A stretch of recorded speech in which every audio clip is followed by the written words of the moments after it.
заавал хавдар гэхээр бусад өвчин дээр яг өвдсөн үнэ илүү анхаарал татдаг. Гэтэл өвдсөн үнэ ард тий хань ижил нь өөр хөргөт нь бас тий хамаатан саднууд нь өөрийнх нь төрсөн ээж аав нь хүртэл ингээд давхар хямарч яадаг. 2-3 жил тасралтгүй харсан, хэдэн жил харсан. Тэгээ тэр хүнийг ингээ харахаар нүрийг харахаар ямар ч нүдний гал цавгүй болсон. Тэр өвчтөн үний өвдөлттэй дүүцгүүд сэтгэл зүйн үед гүн одоо өвчин тэгээ өвөр хэлхийн аргагүй тийм өвдөлтийг мэдэрсэн гэдэг. Нүдний гал цавгүй болсон гэдэг.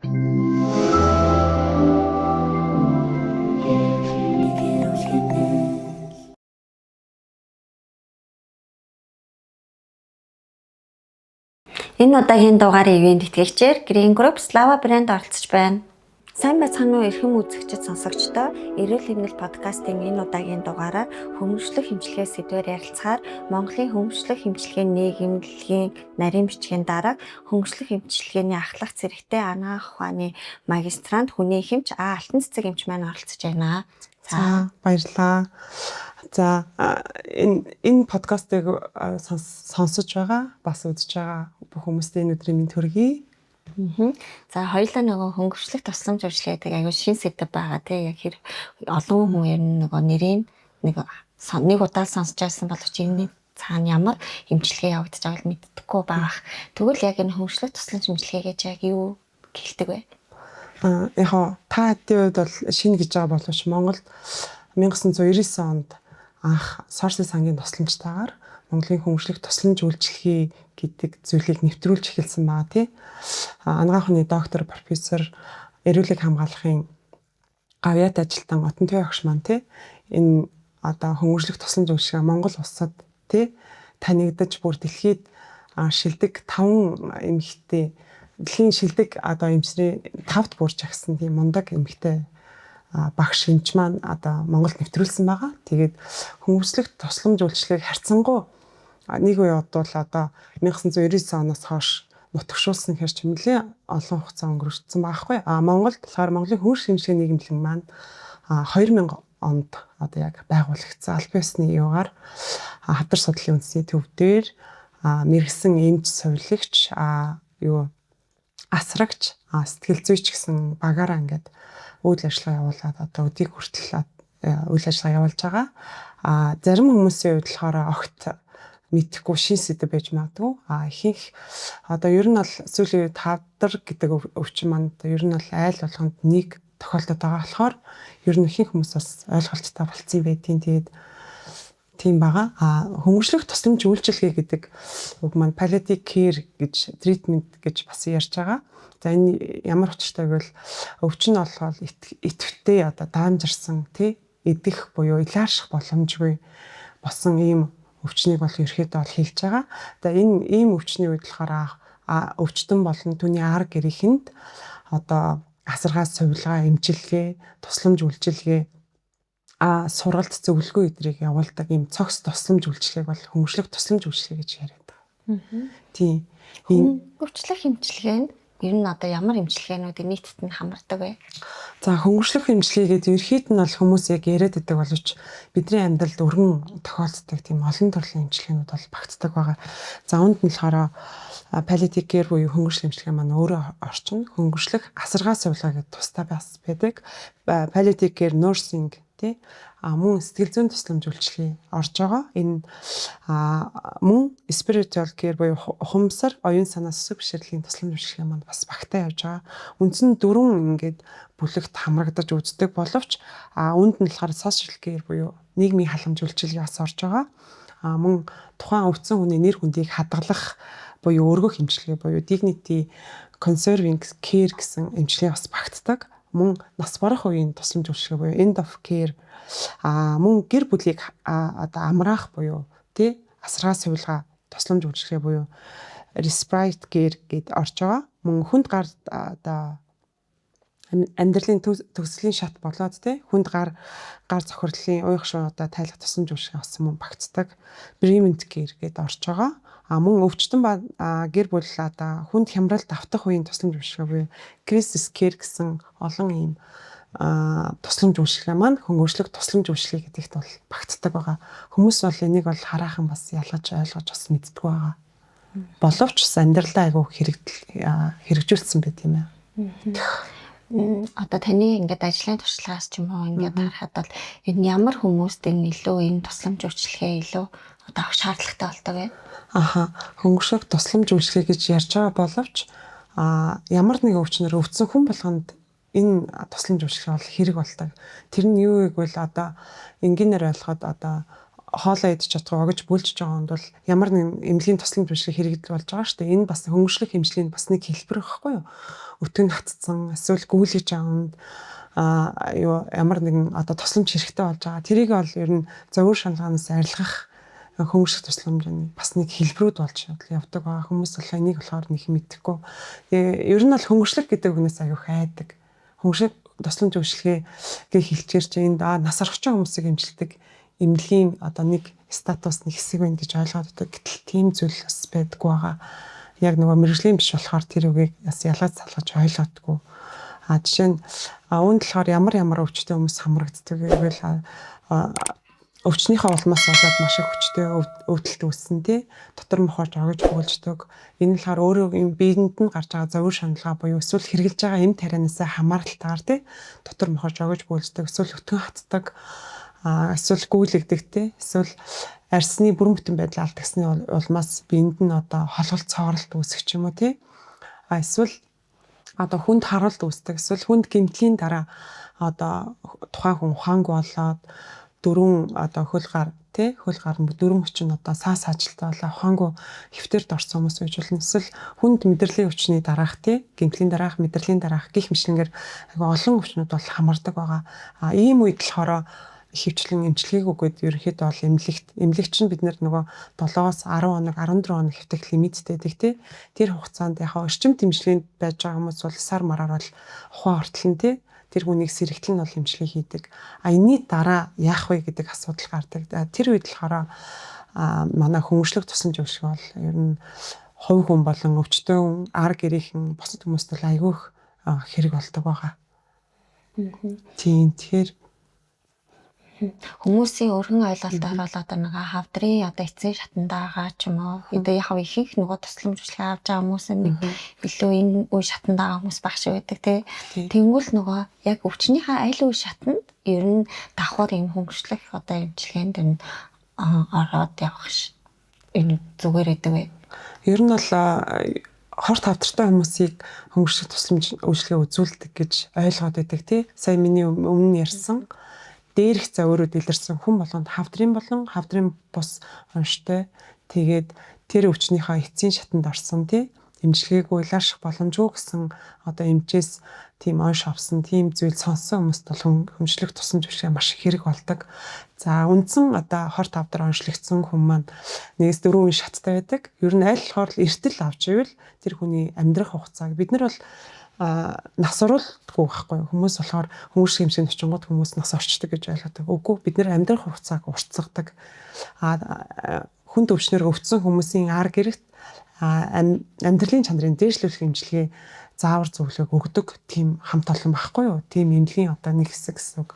Одоо л хорт хавдар онш тодорлоо тий шинжилгээгээд тодорсон үед болохоор 1-2 дугаар шатанд байвал онцлогдоод мис засал хийлгэл тий төгс эмчилгээтнэ гэсэн.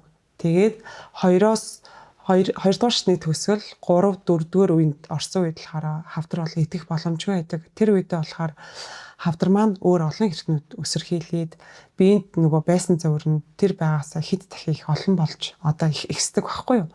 Тэгэхээр тэр үе шатандаа явж байгаа хүмүүс би саяхан нэг хэдхэн хоногийн өмнө бас дуудлагаар нэг хүн үтсэн л тээ гэр эргэлтээр очиод тэгээд тэгсэн чинь гэр бүлийн хувьд бол зөрчил үүссэн. Яагаад бол онш тодорсон байдаг. Гэр бүлэрээ ийм өвчний үед бол одоо сүүлийн үед сошиал цахим одоо хөгжсөн улмаас хүмүүс өвчний талаар аягүй сайн ойлголттой болцсон байдаг. Тэрэн дээрээ ингээд хайсан чинь за ийм үед болохоор тий гэрийнхэн тэгэж ярьж чадахгүй, хоолоо идэж чадахгүй тий өөрийгөө илэрхийлж чадахгүй ийм бас үед л хөнгөрчлөх тусламж үйлчилгээ хэрэг болдгийм байна гэдгийг мэдсэн байгаа хгүй тэр гэр бүлийн хувьд. Тэгснээ за хөнгөрчлөх тусламж үйлчилгээний эмнэлэгт ингээд хандья гингүүд гэр бүлийн хувьд бол зөрчил үүсч магадгүй гэсэн тийм айцтай байсан. Яагаад гэсэн чинь тэр эмнэлэгт авчвал энэ хүнээс залхаад тэр хүнийг нас оруулахын тулд Тэр имлэгт авчлаа гэд нэг хэсэг нь ярина. Нөгөө хэсэг нь болохоор тэрийг мэдчихсэн ирнэ хэлж чадахгүй дотроо ингээд хин нэгний одоо хамаатан садан ах トゥ хань ажил ингээл тэр одоо ийм имлэгт хандъя гэх тэр хүн хамгийн түрүүлж дуурахыг хүлээгээд ивждэг. Тийм юу айцтайсэн гэтэл яасна. Үзлэг хийгээд мэрэгжлийн эмч зөвлөгчөд үзүүлсэн чи яасан. Хөөх ийм имчилгээ гэдэг юм уу? Яагаад бид нэр эрт үедээ нь мдээгүй юм бэ? Яагаад бүр ингээд сүүлийн шатанд орсон ийм хүндрүүлсэн байна танаа тандаа гэд тэр хүмүүс яг тухайн агшинд арыг харамссан байхгүй юу. Тэгэхээр яг хуу энэ өвчний талаар хөнгөшиг тусам дүүшгийн талаар нөө мэдлэг ойлголтгүй улмаас бол тиймэрхүү зүйлд орсон гэдгийг бол мэдсэн байгаа. Тийм. Тэрөөс айх хэрэггүй. Мэдээж одоо мис засалд орж ийн гэдэг чинь бас тэр чинь хөнгөшиг хэмжлэгийн нэг хэлбэр байхгүй юу. Тэр нь яаж чинь тухайд одоо мохор олгоо өрөвсөн байвал тэр хүний өвдөж байгаа хэсгийг авал тэр хүнд бас л мис заслын аргаар хөнгөшиг тусламж үйлчлэгээ үзүүлээд тэр хүн төгс ирүүл болж байгаа байхгүй юу. Энэ үнтэй адилхан хавдрын 1-2 дугаар шатанд оршлогдсон хавдар гэдэг үгийг сонссон бол та ямар ч гэсэн өөрийгөө гаргуун тавихгүйгээр хайртай хүнд эсвэл хин нэг нь өвдсөн бол заавал тэрний одоо үр дүнг үзээрэй эмчилэгдэж болохгүй юу хэрэг эмчилэгдэж болохоор ямар эмчилгээ хийх юм хаана цаг аллахгүй үзүүлэх юм хэрэг боломжгүй болвол бид нэр одоо үүнээс хойш ямар эмчилгээ хийх вэ эмчилгээ юу н байд юм уу гэдэг зүйлийг аягуулсаа асууж зөвлөгөө авч аягуулсаа ярилцах хэрэгтэй байдаг. Тэгэхгүй л хүмүүс хавдар гэдэг нэг үгийг сонсонгод бүх юмаа болоо гэж одоо яах вэ? За одоо насгүй болцсон өнөө маргаашгүй болчлаа гэж ойлгож байдаг. Гэтэл 4-р шат хүртэл маш олон эмчилгээний аргууд бас байдаг Одоо жишээ нь одоо элхний хавдар онцлогдлоо гэж бодъё тэнгүүд тэр чинь түлэх эмчилгээ байна спич дээр бөглөх эмчилгээ байна. Энэ чинь бас хөнгөшиг эмчилгээний нэг хэлбэрүүд байхгүй юу? Хавдрыг тэжээгээд байгаа суцыг тасалж ийн, түлж ийн, бөглөж ийн гэдэг чинь тэгэл энэ бас нэг хэлбэр байгаа. Тэгэхээр энэ жоохон ойлголтын зөрүүгөөс олоод цаг хугацаа алдаад ингээ хэцүү байдал ороод идэг. Тийм зүйлүүд их ажиглагдсан. Эсвэл за та 1-2 дугаар шатанд та орцсон байна. Ийм мис заслын эмчилгээ хийлгээрээ тэдэнд та ирээрээ гэд сүүлийн үед нэг өвшил их болцсон. Тэгэл яриа хийж тэр хүнд ингээд цаг олонгоо тэр хүн цагтаа ирэхгүй. Эрдэнэ булган эмч ярьж ирсэн чинь 20 дугаар эмнэлгийн захирал эмч нөгөө яг мис заслын эмчилгээ хийсэн чинь бөө одоо юу гэдээ ламд очоо үзүүлсэн чинь тэр өдрийн тэр цагт үзүүлж болохгүй гэсэн хаалгаан тарч болохгүй гэл тэгэл өөртөө цаг хугацаа алдаад онцлогдсон даруйд эмчилгээ авахгүй л цаг хугацаа алдаж явсараад бүр хүнд үед нь орцсон үед ирдэг. Хаалгаа их боломжгүй үеийн өнгөрцөн хийм төвийн эмчилгээ хийх боломжгүй үеийн өнгөрцөн тийм үедээ ирдэг. Тэнгүүтээ эмнэлэгт эмчнэрт буруу өгдөг одоо өөрсөнд нас тиймэрдүү асуудлууд бас байдаг. Оросын холбооны улсын ГО стандартын дагуу түүхийн эдээс үйлдвэрлэх хүртэл чанарын шаардлага хангасан Слава үр тарианы бүтээгдэхүүнийг танилцуулж байна. Слава үр тариагаар эрүүл амтай хоолыг бэлтгэн өдөр бүр эрүүл зөв хооллоорой. Хөнгөлөлт тусламж эмчилгээд одоо хүний амьдралын чанарыг сайжруулна гэж байна шүү дээ. Тэгвэл яг энэ яг амьдралын чанарт нь яг сайжруулах яг юу юунд нөлөөлөх вэ? Өдөр тутмын одоо ингээл За амьдралын чанар сайжруулах гэдэг бас зарим хүмүүс ойлгодог. За тэр нь юу гэвэл жишээ нь одоо хавдар гэсэн онш авсан хүн байла. Одоо хавдраараа л яриа хүмүүсийг тусан зөвшөөрөх хавдартай илүү холбож ойлгодог болохоор хавдар гэдэг онш авсан хүн байлаа гэж бодъё. За тэр маань онцлог дотоо 3 юм а 4 сүүлийн шатанд орсон байдаг.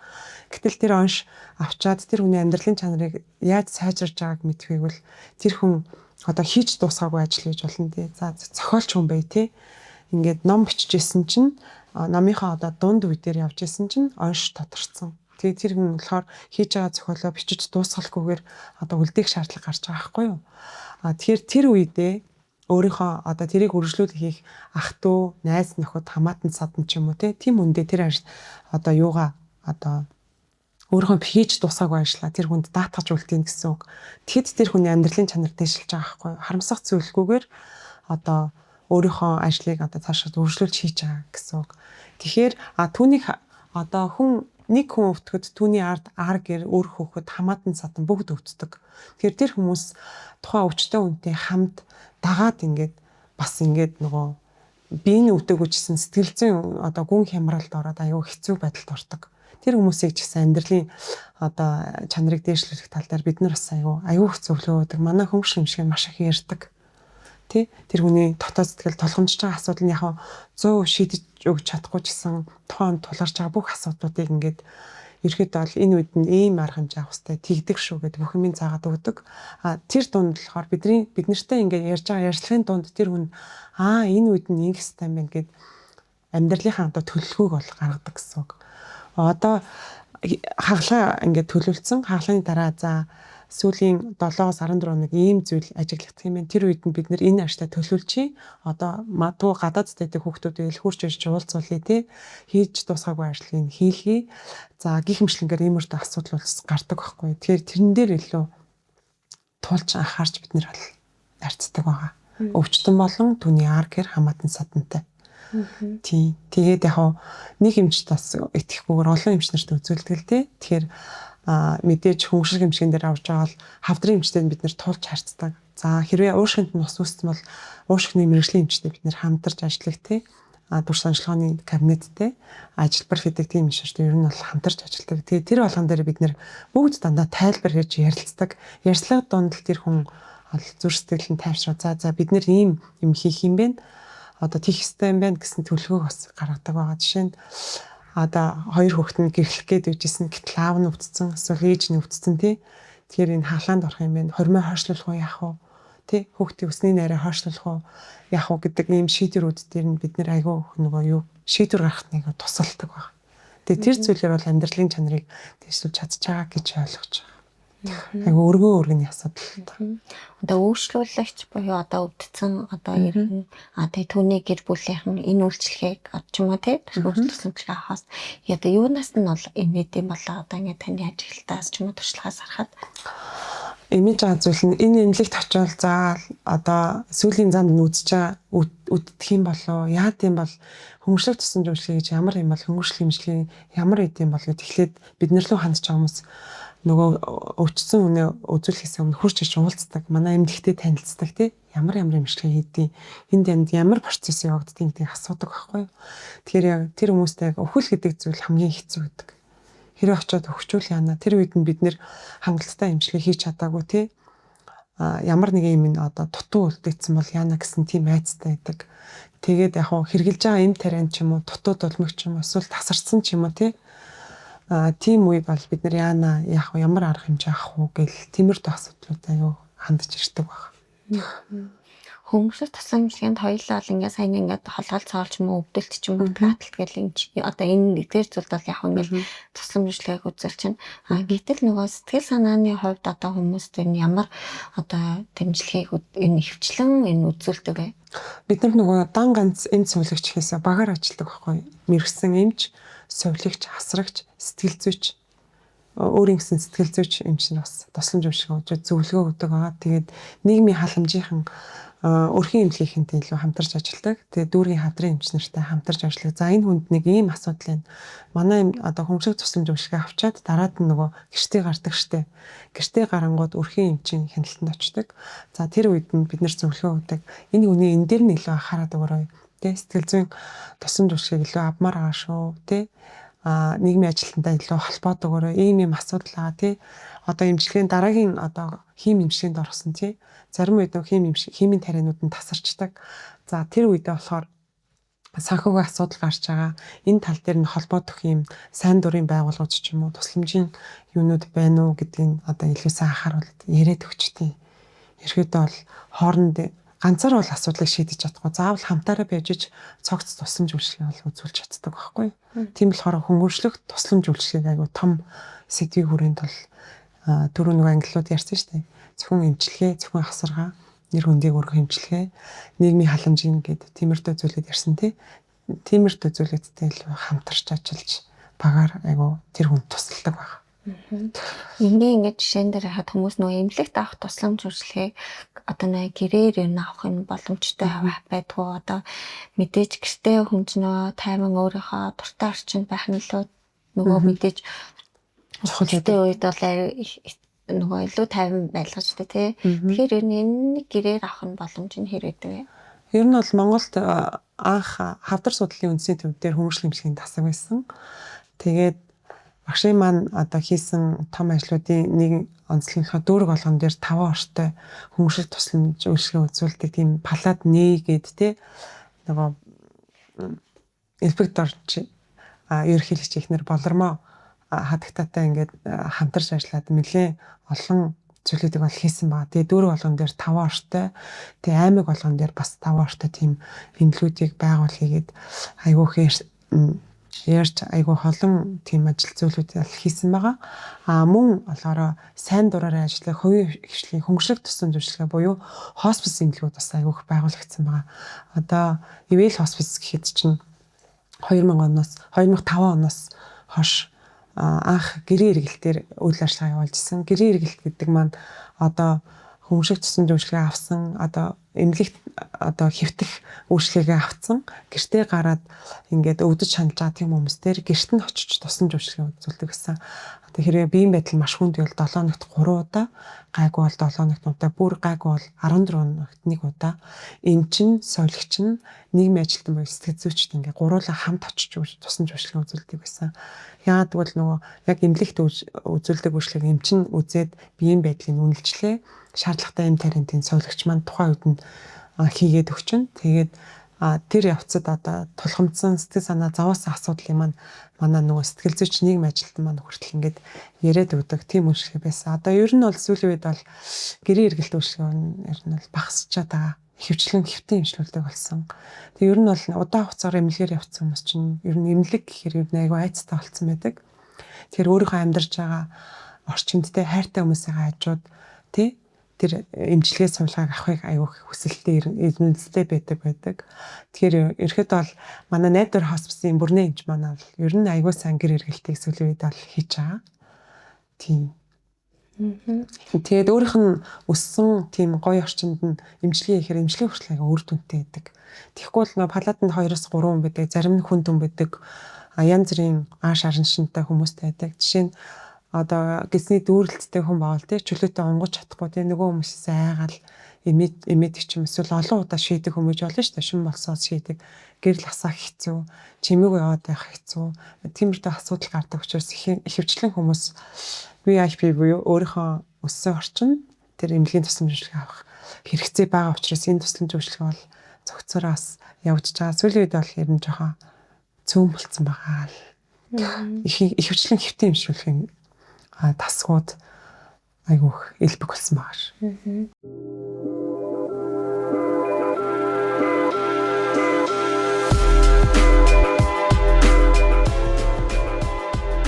Оросын холбооны улсын Ghost стандартын Slava брэнд.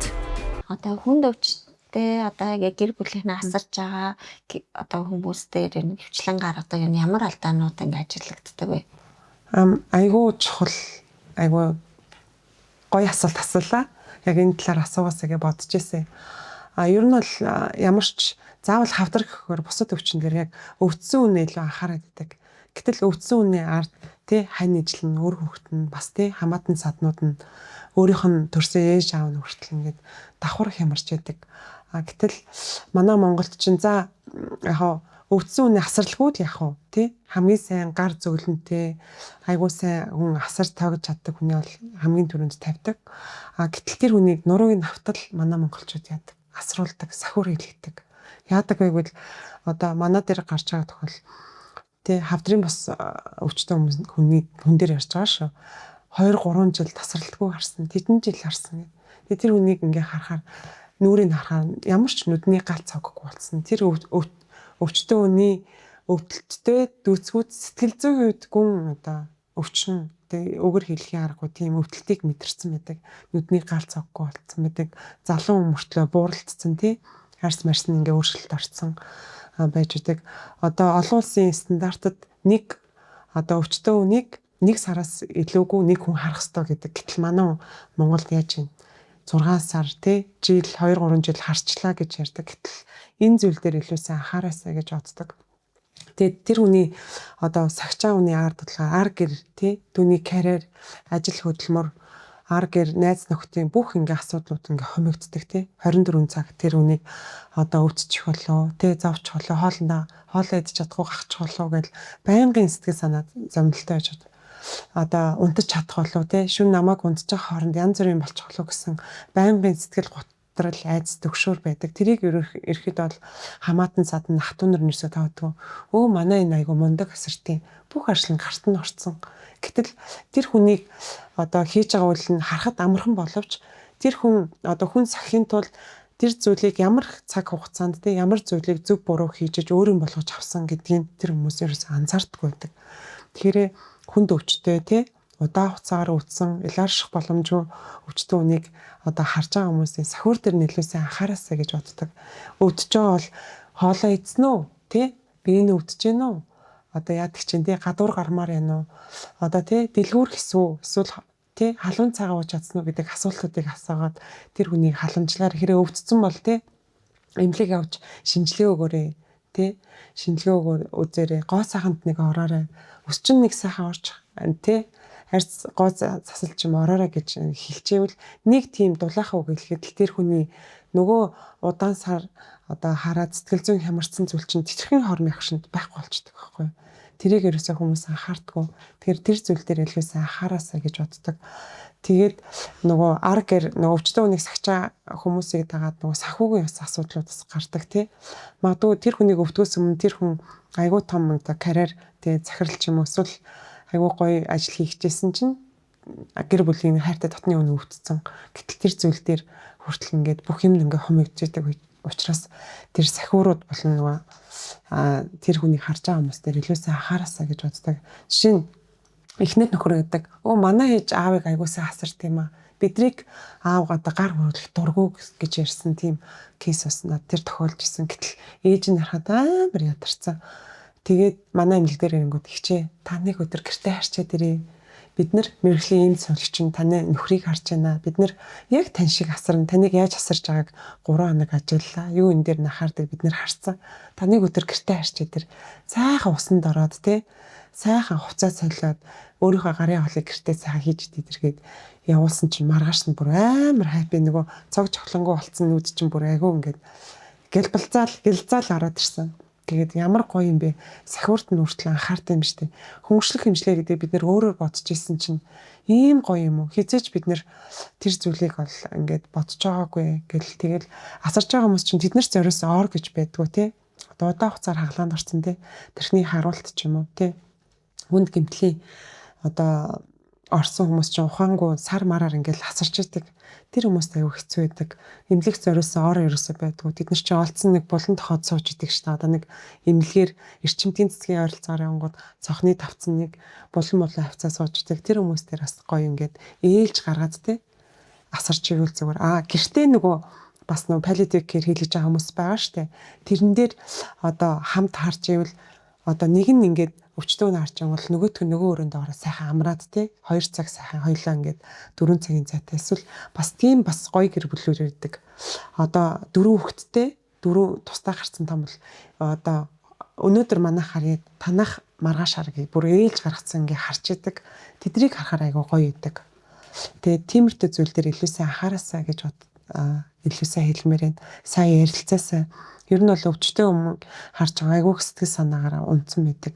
Тэгээ нөгөө ярихыг хүссэн зүйлээ ч ярьж чадахгүй нөгөө анцсан таг банга блоклцсон тийм тохиолдлууд бас байдаг байхгүй.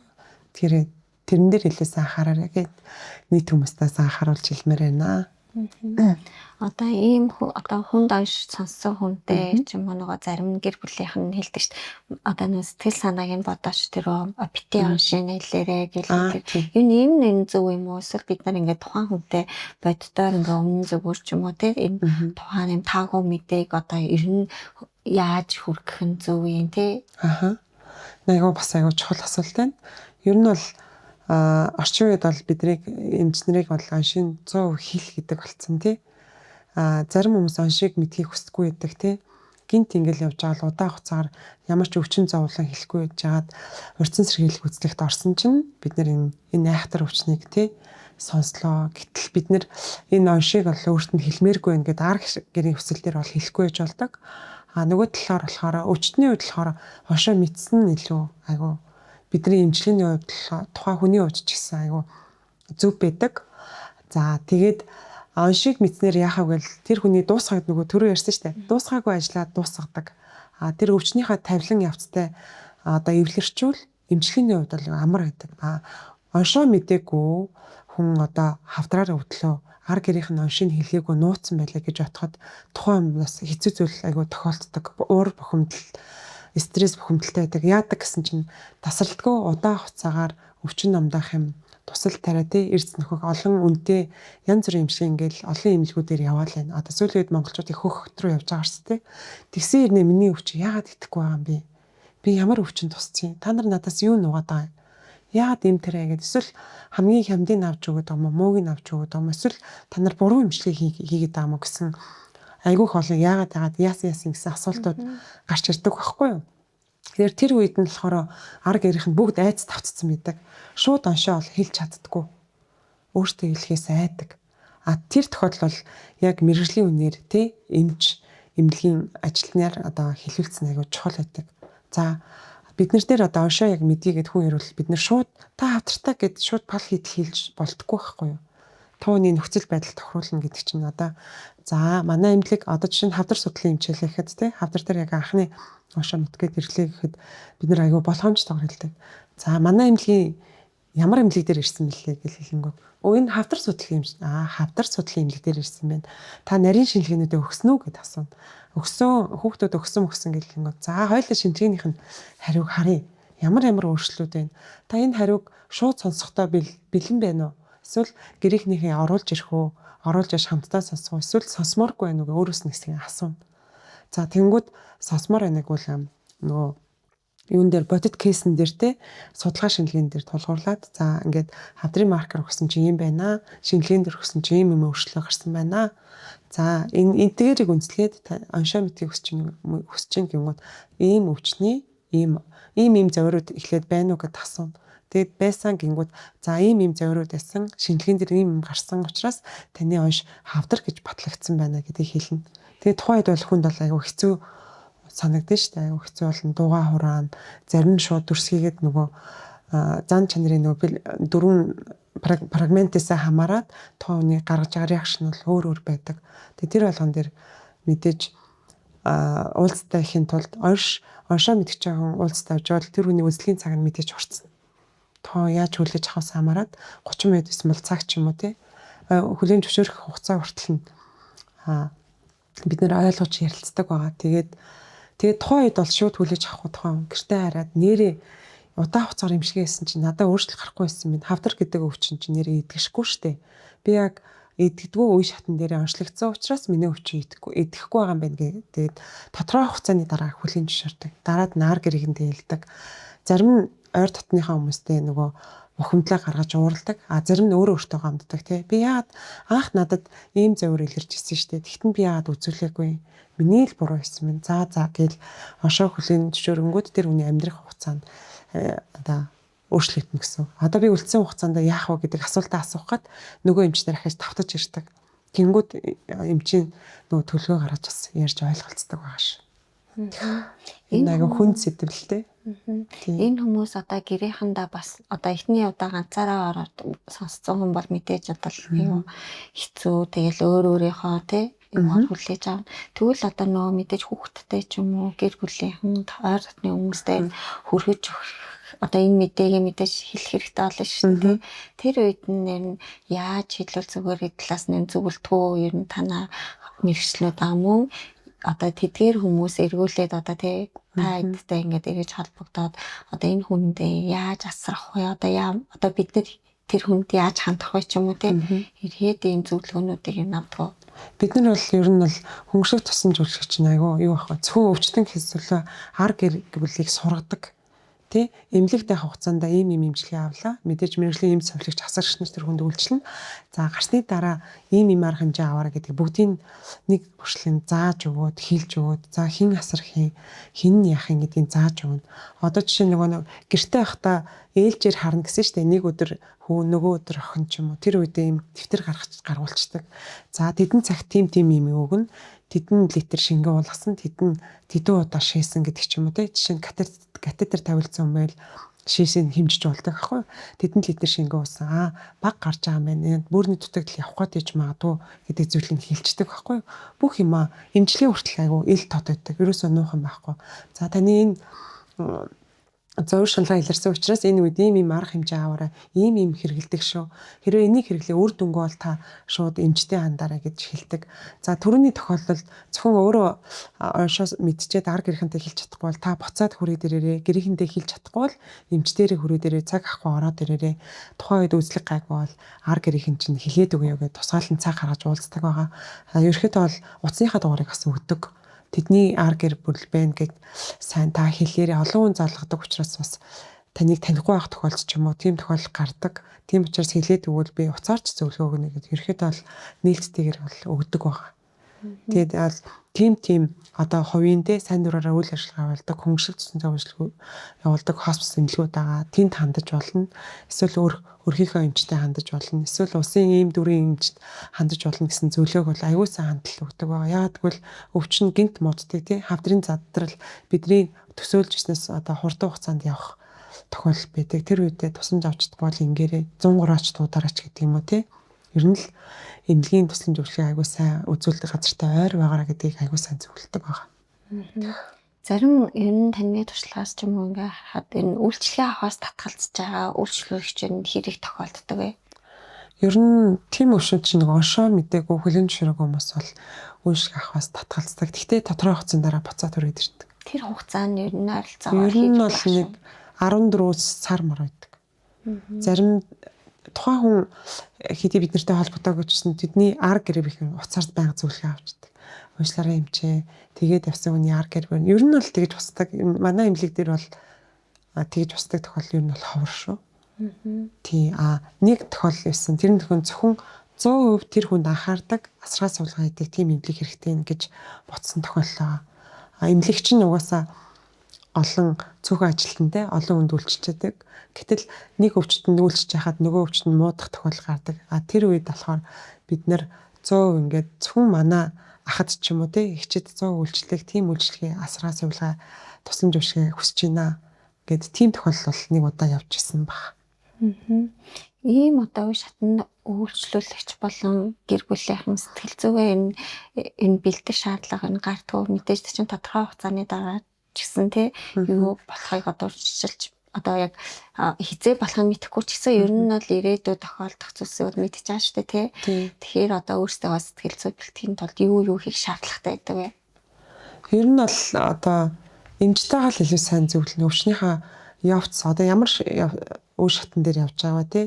Тавилан нь ер нь ямар байдیں۔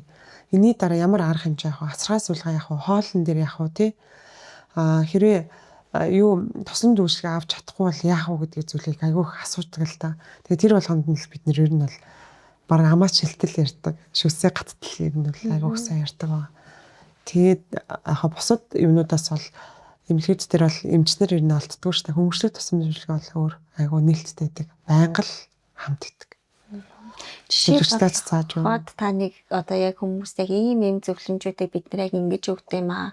Энэ ингээд энэ айгу хүндээ айгу тий өөртөө хурцлагт болон бас энэ гэсэн тэр хүнд үйлчлэгээд айгу тустай юм болдог гэдэг нэг эмчилгээний нэг хэсгээс ярил. Эмчилгээний нэг хэсэг бол ер нь бол нөгөө сэтгэл зүйчээс зөвлөгөө аваарай гэж ярьдیں۔ Тэгэхээр ерөнхийдөө бол сэтгэл зүйн салбарын хүмүүс тэр болгон бас хүлэмжшээг. Сүүлийн үед бол айгүйх эрэлттэй салбар байгаа л да. Тэгээд өөрийнхөө таньж мэддэг найзууд руу явуулдаг.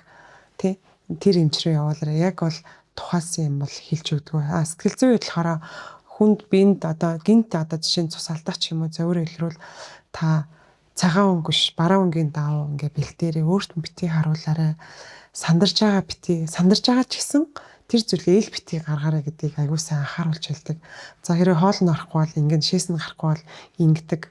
За шээс нь гарахгүй бол мэдээж катетер тавина. Катетерыг яаж ашиглах талаар ер нь бол аягүй сайн өөрт нь хэлээд өгдөг. Тэгэхээр өвдөхгүй байхын тулд бид нэр яах вэ? Жил нэг удаа өрсөн цэргэлэг үзлэндээ заавал хамрагдах хэрэгтэй.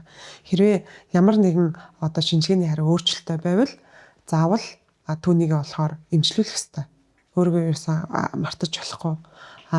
Удамд нь ямар нэгэн одоо хавдар гэсэн унштай тийм үү тий хүнд удам дамжсан тийм өвчтөй байвал заавал тэрийг бол үзүүлэх хэрэгтэй. Жишээ нь юу элхний одоо вирусээр үүсгэсэн өвчтөй байвал яхаа удам дамжсан байвал тэрийг бол заавал шинжилгээ өгөөд тий вакцины заавал хийлгэр гэдэг зүйлүүдийг аягүй сайн анхааруулж байдаг. Удам дамжсан өвчтүүдийг аягүй сайн анхааруулж ялгаж салгаж хийлгэж өгдөг дөө. Одоо хүмүүс одоо бурхан болохынхаа өмнө ч юм уу гэр бүлийнхэнд одоо хэлхийг хүссэн үг гэдрээ юм бэлддэг үү? Одоо энэ хүмүүс ч мэдээж удаан хугацаанд зарим нь бол гэл хэдэн жил болоо энэ имчилгээг аваад явж байгаа шүү дээ. Тэг яг бол нэг амьдрах хугацаагаа ингээ урсгаа явж байгаа. Тэр хүмүүс ер нь юу хэлхийг хүсдэг вэ ч юм уу? Тэг одоо тэр ингээ нэг нүгэл таагстай ярьж байгаа гэдэг ааш шүү дээ. Тий.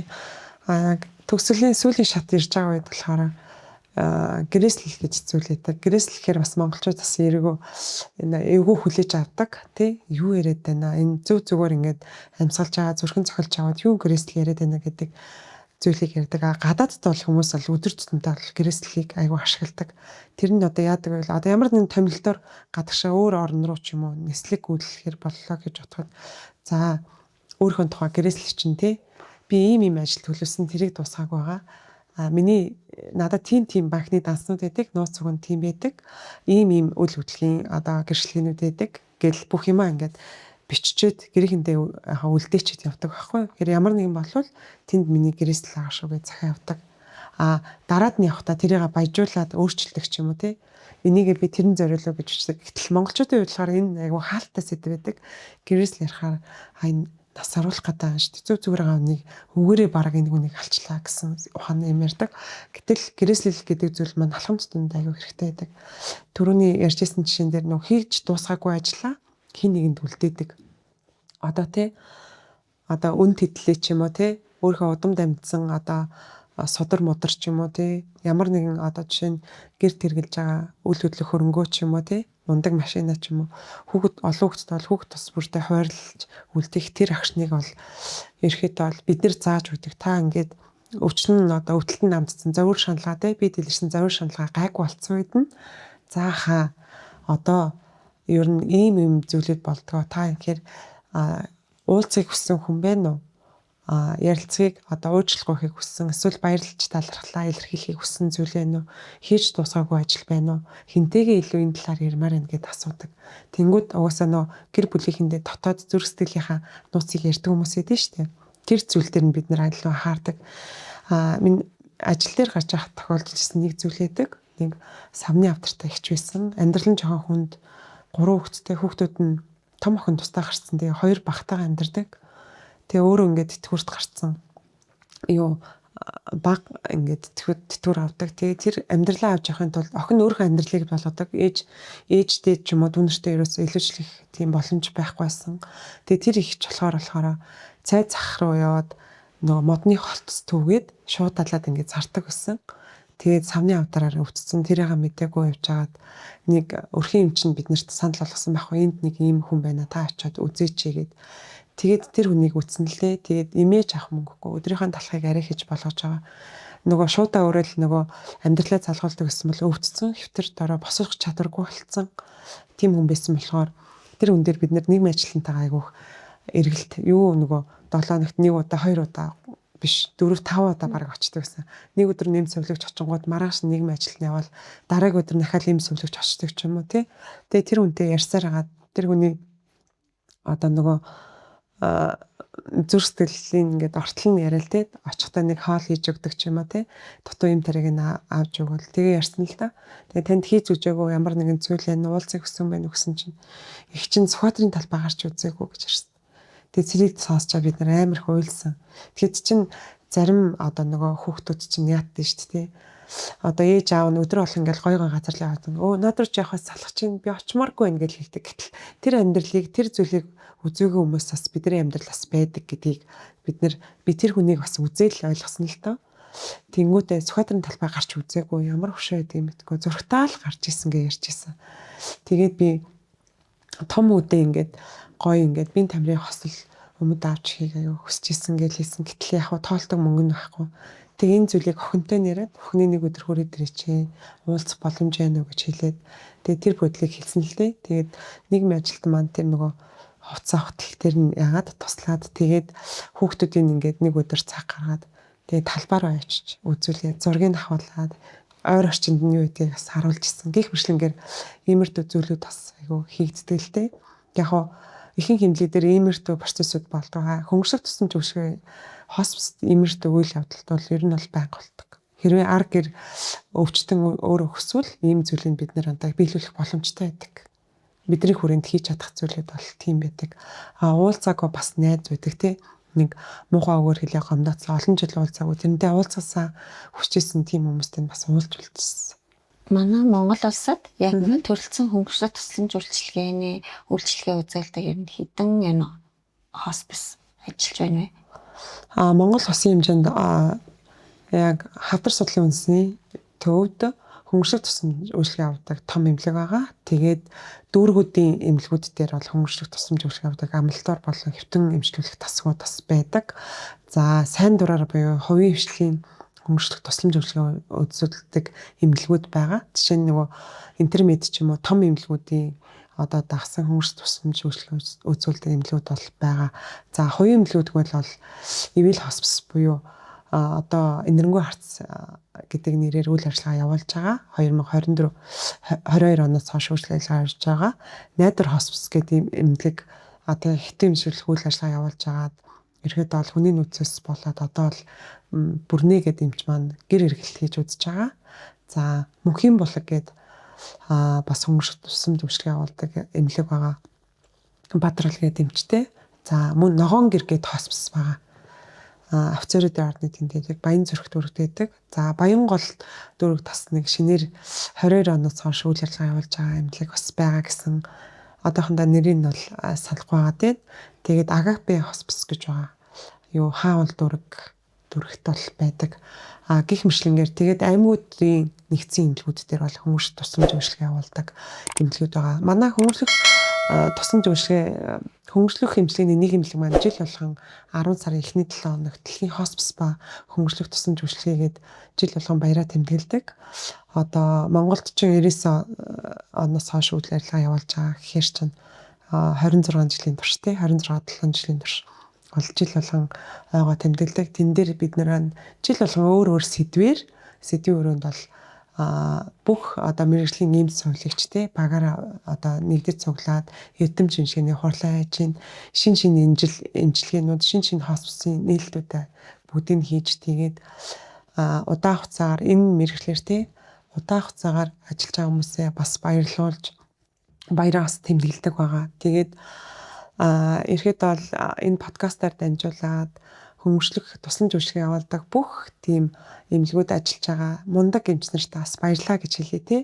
Та нарын гараар Монголд өвдсөн шансан гэртээ шанаж байгаа хаалганы цаана шанаж байгаа хүмүүс айгүйх эдгэрэлтэй хэдий өвчин бол эдих боломжгүй даамжирсан одоо ийм явцтай байгаа ч гэсэн тэр хүмүүст гэрэл гэгээ нэмээд нэг ч гэсэн өдөр нэг ч гэсэн минутын турш өвтлөхгүй байх тэр боломжийг олгоод ар гэрт нь тайвшрал эдгэрэл сэтгэл засыг бас тий одоо ерөөхдөө бол нэг дор бүгдийг үүшүүлж байгаа бас та нарт бас баярлалаа гэж хэлье. Тэгээд энэ салбраасаа гарахгүйгээр тууштай өргөжлүүлж ажиллаарай гэж бас уриалмаар байна. Тэгээд өвчтөй зовлонтой шанаж байгаа хүмүүсийг бас харж байгаа баатарлаг бас тий эргэн та нарт бас баярлалаа. Тэгээд ер нь бол хүн эцсийн мөчт хэлэхэд хайр халамжаар туцдаг. Бид нэг айл шинэ хүн мэдлэхэд бүгд тий аав ээж гэр бүл хамаатан садан бүгд баярлдаг. Түүнийг одоо тэр хүүхдийг гадаа агаардлуулад ээж нь тэрэн дээр төрөө явж байхад хажуугаар өнгөрч байгаа хүн болгон түүнийг хайрлсан харцаар хардаг тий хөөхөн инхрээлж хайрладаг шиг өвдсөн хүн болгон хайр халамжаар туцж идэг. Маш их ганцаарсан байдаг ханижлын алдсан хүмүүс тий.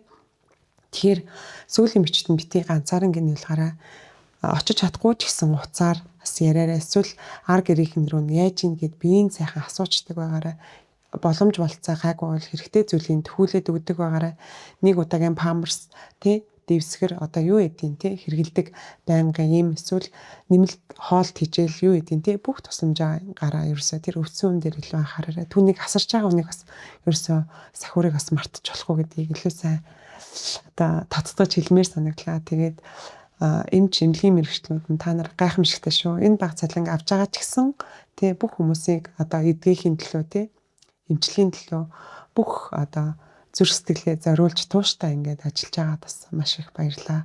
Бидний мэрэгжилж байгаас аюу хэцүү шүү дээ. Тасралтгүй сурч идэг.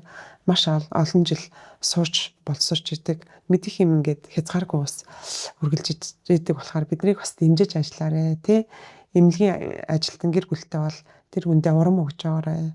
Тэ ажил дээр ямар зүйл туулаад тэ ямар зүйлтэй тулгарсныг мэдгүй ч гэсэн тэр хүнд урам өгч байгаа гэж хэлье. За би нөгөө одоо мэдээж хүмүүс шиг тусламж ажиллагаа гэдэг чинь одоо би тэнд нөгөө айгүй буруу ойлголттой байдаг ч юм уу тэр одоо ойлголтыг зөв талд нь одоо залруулах тэгээд эдгээр хүмүүсийг насран хамгаалж байгаа хүмүүст одоо ямар дэмжлэг одоо болон хэрэгтэй байдаг талаар ингээд ерөнхийдөө бид нарт ингээд одоо энэ хүнийхээ үүднээс өөрийн туршлагаас ингээд тайлбарлаж энэ өргөн хүрээний мэдээлэл өгсөн бидний урьдчилан хүлээж авсан эмчтэй баярлалаа. За баярлалаа. Та нар ч гэсэн баярлалаа. Эрүүл хэмнэл подкастын энэ удаагийн дугаар ингээд өндөрлөж байна. Өнөөдрийн дугаарыг ивент итгэгчээр Green Group Slava брэнд оролцлоо. Дараагийн дугаар хүртэл түр баяртай.